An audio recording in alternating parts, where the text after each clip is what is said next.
So, first of all, I mean, really, we do have to kick off with the presidential election. Emily, President Trump, what does that mean for tech, really? Gosh. Well, it's he's been called an unguided missile in terms of his policy consistency. And actually thinking back to the first Trump presidency, we saw for the first time a very strident public contest against China through technology. Do you remember the whole Huawei 5G debate, a series of sanctions eventually on semiconductors was the thing that finally did for Huawei in the United States, threats to allies if they didn't toe the line on Huawei and 5G. Yes. And also talking about onshoring US chip capacity, hating TikTok, wanting to ban it. It all seemed completely insane. Now, this is Trump 1. This is Trump 1, followed by Biden, who actually made a lot less noise, but continued and amplified exactly the same policies. Onshoring chip capacity, sanctions on China, and also a ban on TikTok, threatened ban if it didn't divest. Now that's the prequel. Before you come back, because I'm going to, Kieran. What's your thinking? Emily's got her view. Trump won. Was pretty tough on China. Biden kept that pressure going. I was reading from Chatham House this morning that Trump too is promising to be still. There's still some conflict going to be happening there, and the tech it gets caught in the crossfire. Yeah, wherever there's going to be commerce and it's not American, there's going to be conflict. That's I think that's the easiest way of summing up Donald Trump's view on life. If it's not American, if he doesn't get a piece of it, then it's a problem. So we'll see, and we'll see the impact that these proposed tariffs have. And we'll see how we'll have a big push on what the Republicans call freedom of speech, which can also sort of be sort of open doors to misinformation and slightly unpleasant speech. So I can't imagine the online world's going to get any safer, at least through the UK eyes. And we'll see. There will definitely be some kind of trade wars going on around tech for sure. So okay, there's a couple of points there which I want to come back to Emily on before we go on to sort of freedom of speech and the complexities around that, because we know he's very bullish about that. Going back to the sort of tariffs thing, and the wars really. I mean, Trump said he's going to end wars in 24 hours. When was he elected? In more than 24 hours. So that's a big fail. Well, we don't know. No, he's not been sworn in yet. He hasn't taken Let's up the not skin. set him Quite up right. to fail. But he does say 60% tariff on China imports. I mean, that's like every bit of a car, isn't it? 150% tariffs if China blockades Taiwan.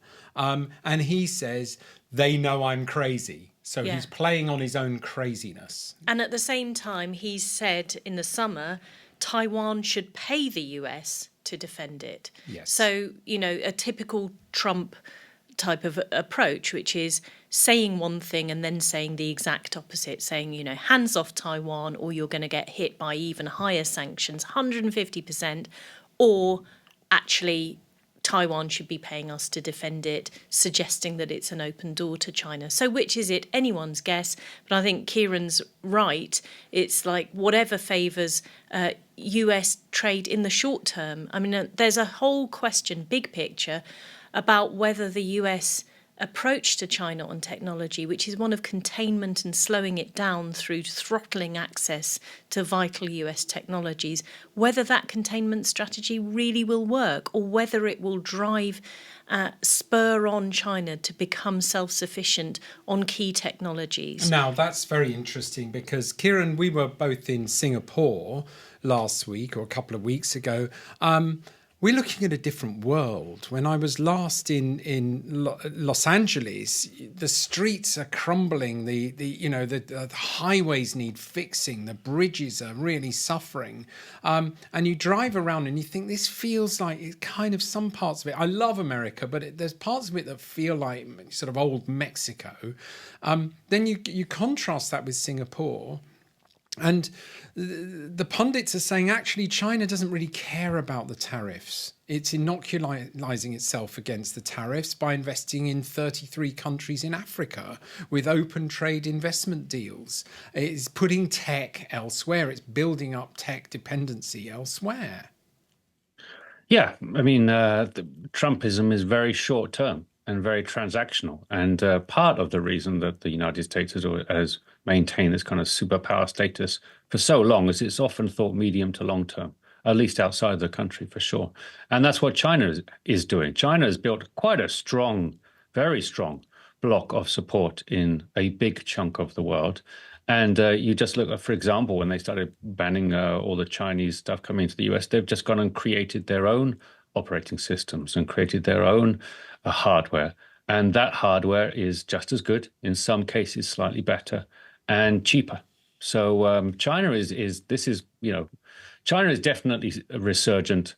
And I don't think whatever Trump does, I think he thinks it will help, and it might in the short term, but medium to long term, I think we're going to see the Asian powers rise up, and and Western nations are going to fall down the list when it comes to technology and economic growth. Yeah, and Lucian, you mentioned our trip to Singapore. I was so struck by what Kieran was saying, really. You know, the whole place felt so optimistic.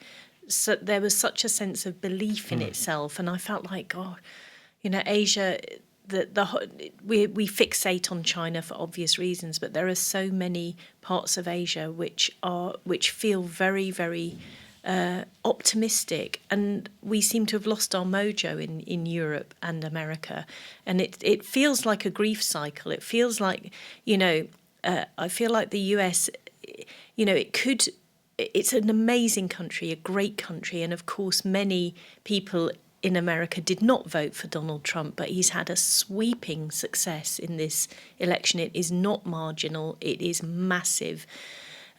In the Electoral College, in both houses, everything.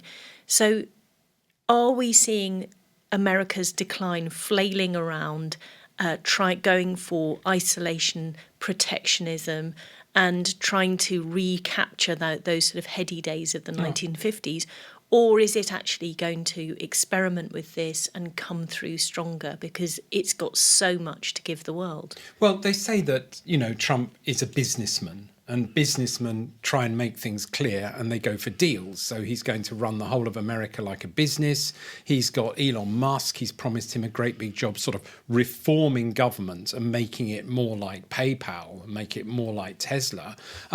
How does that contrast? You know, that's clearly, Kieran, full of energy, full of strategy. Even if it's crazy strategy, it's strategy. And I will be the first to eat my words on free speech social media channels if it comes to light. But how does that contrast with the UK, who have done this reactive sort of Kamela Harris kind of, you know, politics is about being boring, it's about being sensible and doing the sensible thing.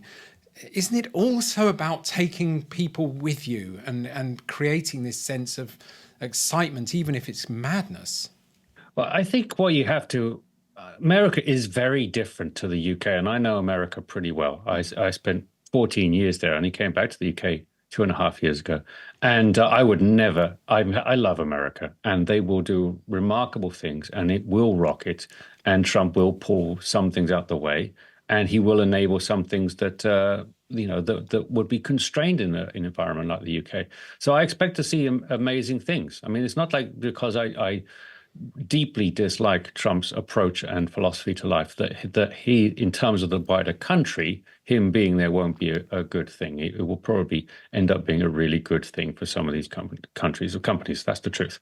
The UK is is far more restrictive, particularly when it comes to finance. And that's one of the big problems that the UK has never got over and still hasn't, if you look at what the recent budget was. And we were talking about that last week. So I expect the US will thrive in this area in terms of commerce, in terms of tech. And I expect the UK will continue to dawdle along because it's now got extra tax and weight on it. And on top of that, Kieran, the Prime Minister, the government picked a fight with Trump. They decided that Kamela was going to win, and they basically sent their troops over and argued against Trump being in government. Where does Trump was the great ally with Boris. They were going to work together and do deals together. Biden came in and said, hold on, calm down, everyone. The UK is not at all special. You're the back of the queue. We're talking to, and he said, our best friends in France. And it all sort of collapsed. Where are we now? Yeah, not in a great spot. We've done Buckingham Palace. The Queen has kind of toddled along behind They're going to be hit with tariffs too. That's the truth of it. Yeah. And we are not tying up with Europe, which would be the smart move if you just put it down on paper, would be to reconnect a lot more with Europe, because the US is not going to be making a special example of Emily, the UK. do you agree degraded trade deals and relationships with Europe now? Trump's going to be less interested because he doesn't forgive, does he? He doesn't sort of It's the whole sort of unguided missile aspect of Trump is all of these sanctions, all of these trade barriers, as Kieran says, are going to affect friends as well as enemies. We've already seen in some of the previous sanctions that Dutch chip manufacturers were hit, and then they have to be tweaked and all of this stuff. So. One little bit of hope I have about the Keir Starmer administration is that they've immediately reached out to European leaders, and sometimes a change of government can give everybody the excuse they need to kind of go a bit closer without losing face. But just one reflection on the US election, it reminded me very much of the Brexit referendum, because Kamala Harris had a very strong position in the summer. She was several points ahead, not only nationally, but also in the swing states. And they fell back on a real negative Project Fear type of approach.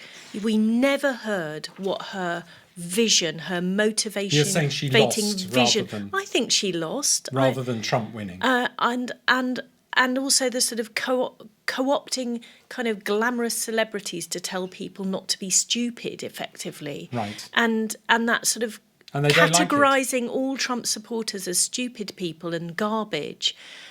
Which was a gaffe by Joe Biden, but I think the whole kind of finger-wagging, lecturing type of approach that many progressives have, including the Labour Party here and probably myself and many so-called experts like me, that there is a sort of talking down and a taking for granted of the base and thinking, well, because I think this person is dangerous and has fascist temper.